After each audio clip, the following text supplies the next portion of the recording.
Hello, good morning, my dear students. This is Surya Anand, chemistry teacher. Welcome to channel Surya Anand teaching. So today topic is all about this is the class of chemistry unit 2 solution. We are solving the exercises of unit 2 that solution. This is the class of 12 chemistry paper 1. So question number 14. Solute based on solute solvent interaction, arrange the following in order of increasing solubility and octane and explain cyclohexane KCl CH3 CS3OH and CH3Cl.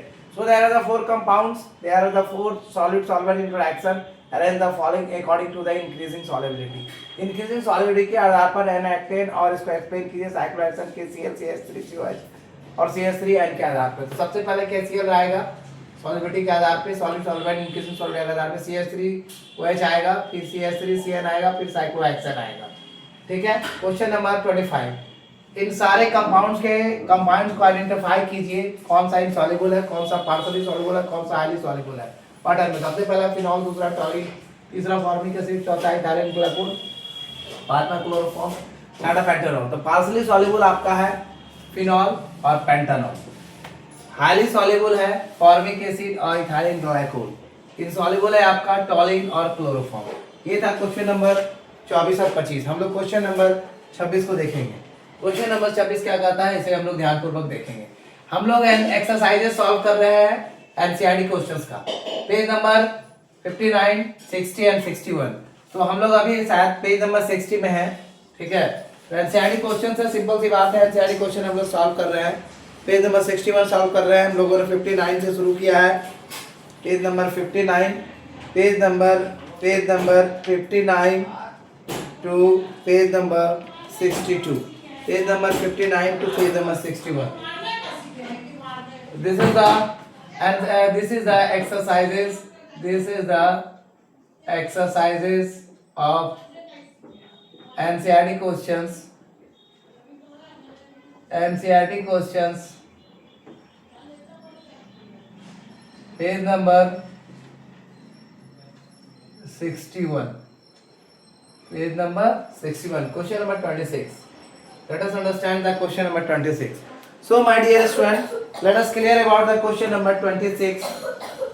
In the density of some lake water is, in the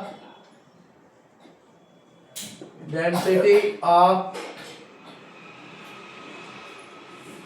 some lake water is, in the density of some lake water is 1.25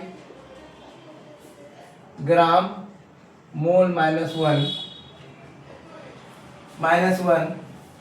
and contains 92 gram of Na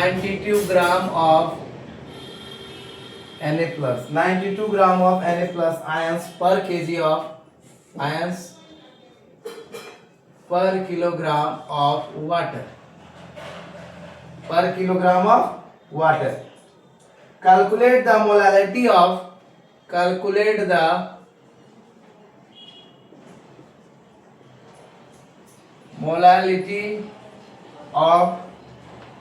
Na plus ion in the lake.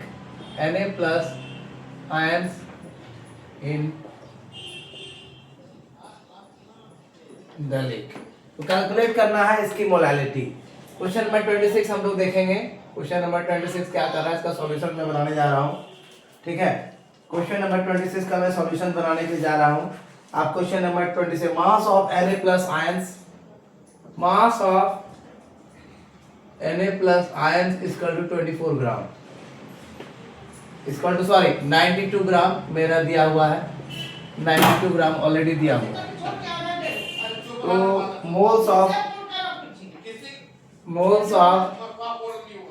Na plus ions equal to 92 by 23 equal to 4. Okay, so mass of water is equal to 1 kg. Mass of water is equal to 1 kg. Mass of molality is equal to moles of solute by molality is equal to moles of solute by mass of solvent in kilogram. Mass of solvent in kilogram. Mass of solvent in kilogram.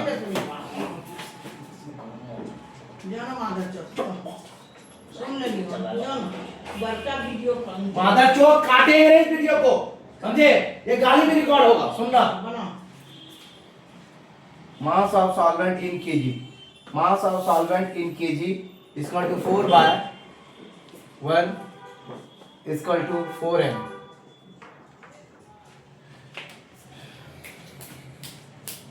So my dear student, it is all about the question number 26. This is the 4m is your answer. So मेरे प्यारे बच्चों, अगर density कुछ lake water की 1.25 ग्राम mole minus 1 है और contains करता है 92 gram of sodium plus ions पर केजी ऑफ वाटर में, तो कैलकुलेट कीजिए मोलारिटी सोडियम आयन का लेक में। मास ऑफ Na प्लस आयन हमने निकाला, moles of Na plus ion हमारा दिया हुआ है, मोल्स ऑफ वाटर निकाल, मोलारिटी तो मोल्स ऑफ सॉल्वेंट और mass of solvent in kilogram, वो मेरा है मास ऑफ वाटर वर्क, तो है मेरा आंसर आ गया 4 है। अब नेक्स्ट क्वेश्चन है मेरा, if the solubility product of question number 27। चलिए क्वेश्चन नंबर 27 पे चलते हैं। Question number 27, if the solubility product of CuS is, if the solubility, यही कारण है कि हम वीडियो यहाँ पे नहीं बनाते हैं, तुम लोग एकदम डिस्टर्बिंग माइंड हो। Product of CuS is 6 into 10 to the power minus 16.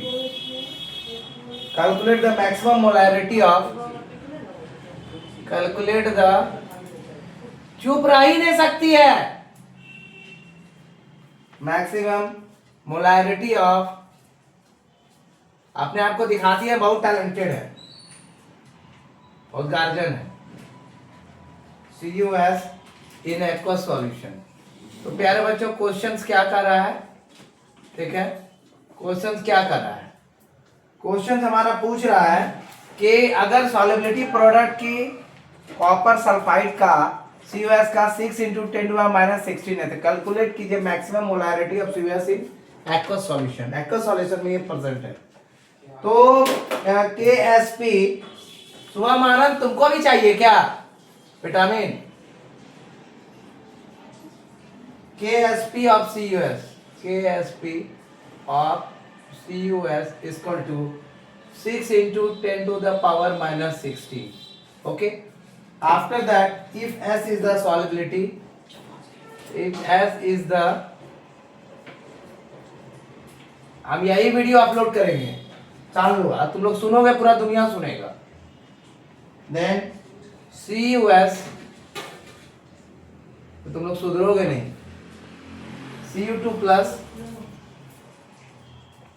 S2 minus, so KSP is equal to Cu2 plus 2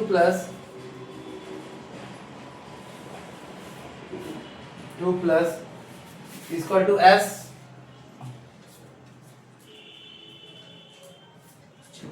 S2 minus equal to S. So KSP is equal to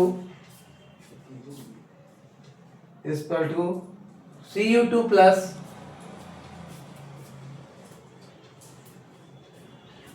S2 minus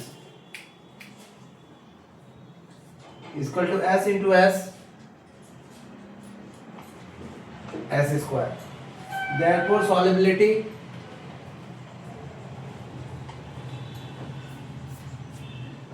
S is equal to KSP under bracket is equal to 6 into 10 to the power minus 16 under bracket is equal to 2.45 is equal to 2.45 into 10 to the power minus 8m, and therefore highest molarity,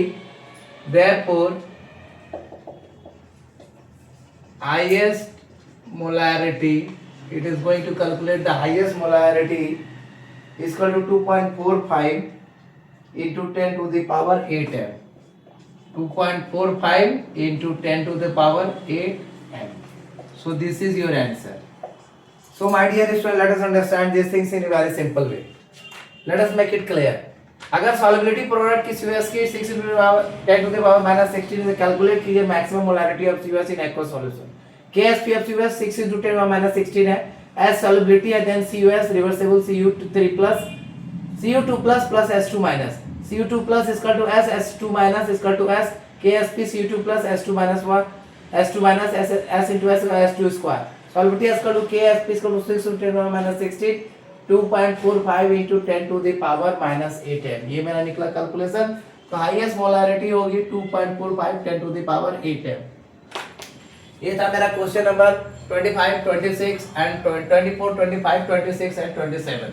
Let us understand the question number 28. 28 question number 28. मेरे प्यारे बच्चों, मेरी यही ख्वाहिश है, मेरी यही तमन्ना है कि मैं ज़्यादा से ज़्यादा सिलेबस जल्दी कंप्लीट करूँ, फिर चैप्टर नंबर 3 में चलूँ इलेक्ट्रोकेमिस्ट्री में. सो हम लोग स्टार्ट कर रहे हैं क्वेश्चन नंबर 28. लेकिन वीडियो का टाइम भी बहुत ज़्यादा हो जाता है. मैं देख रहा हूँ कि वीडियो ज़्यादा व्यूज़ नहीं जा रहे हैं, ज़्यादा बच्चे देख नहीं रहे हैं, इससे पता चलता है. तो मेरी कोशिश हमेशा यही रहती है कि वीडियो को ज़्यादा से ज़्यादा बच्चों तक पहुँचाना. सो आप इस बात को ध्यानपूर्वक चलिए. क्वेश्चन नंबर 28 हो सकता है लास्ट क्वेश्चन हो. Question number 28. क्वेश्चन नंबर 28, ठीक है. क्वेश्चन नंबर 28 मैं करने जा रहा हूँ. क्वेश्चन नंबर 28 करने के पहले थोड़ा देख लेता हूँ, ठीक है.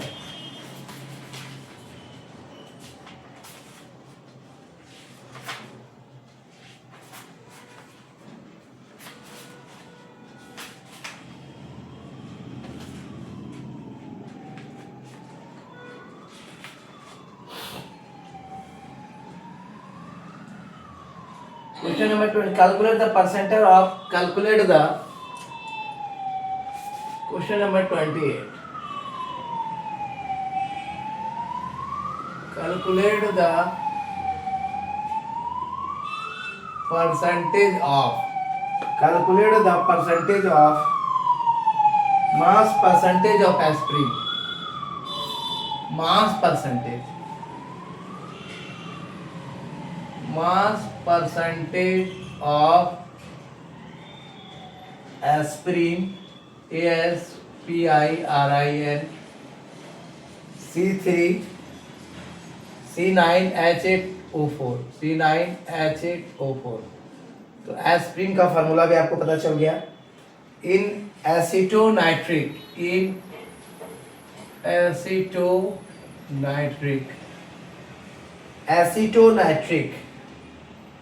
CH3CN, इसे हम लोग एसीटोनाइट्रिक कहते हैं. इसका भी आपको नाम पता चल गया. when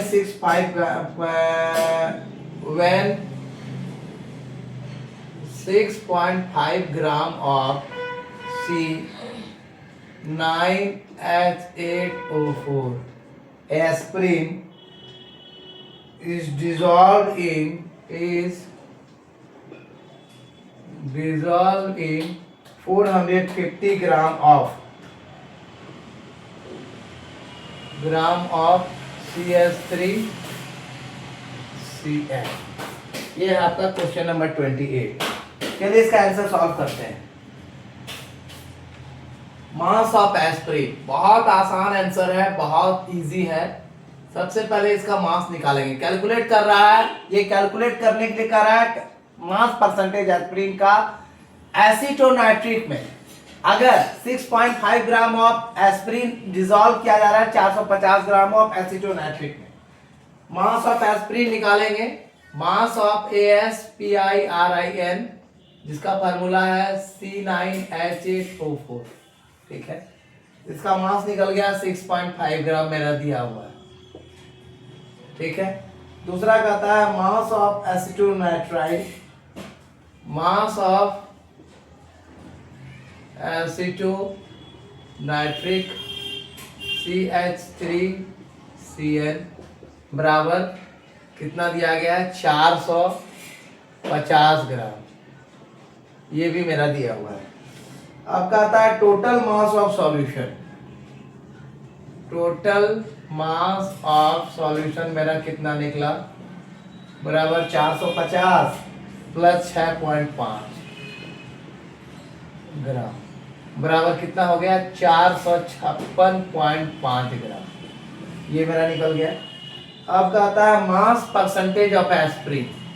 इसी में मास परसेंटेज निकालना है एस्प्रिन का, बराबर क्या हो जाएगा 6.5 मेरा एस्प्रिन का मास परसेंटेज है, ठीक है, एस्प्रिन का। तो बाय हो जाएगा 456.5 इंटू 100, तो मेरा आंसर जो निकल जाएगा वो 1.24% मेरा मास परसेंटेज मेरा निकल गया। This is my answer. आप समझ गए होंगे। सबसे पहले मास ऑफ एस्प्रिन निकाल लिया जो दिया हुआ है, ये लिख दिया। टोटल मास हम लोगों ने निकाला और मास परसेंट एस्प्रिन के निकालने के लिए 6.5 उसका एस्प्रिन का टोटल मास से मल्टीप्लाई करते हैं, डिवाइड करके 100 से मल्टीप्लाई करेंगे तो इसका मास परसेंटेज निकल जाएगा। Question number 29। अब आते हैं क्वेश्चन नंबर 29 पे, ठीक है। कहता है क्वेश्चन नंबर 29 और क्वेश्चन नंबर 30। क्वेश्चन नंबर 29 हम लोग देखेंगे। Question number 29। सो मेरे प्यारे बच्चों, आज यहीं तक रहने देते हैं। आज हम लोग 24, 25, 26, 28, 29 5 क्वेश्चन हमने सॉल्व किया। आज यहीं तक रहने देते हैं। Thank you for watching my video. This is Suraj Anand, chemistry teacher. Welcome in my channel Suraj Anand teaching. Give more views, like and share, also subscribe my channel and also share to the student of class 12 and subscribe also, give more views and views. So don't skip the video, go throughout the video and solve the maker in the simple easy step. If you want to learn the chemistry in the easy step, in the simple, then come and join my channel Suraj Aran Teaching. Thank you all of you, take care.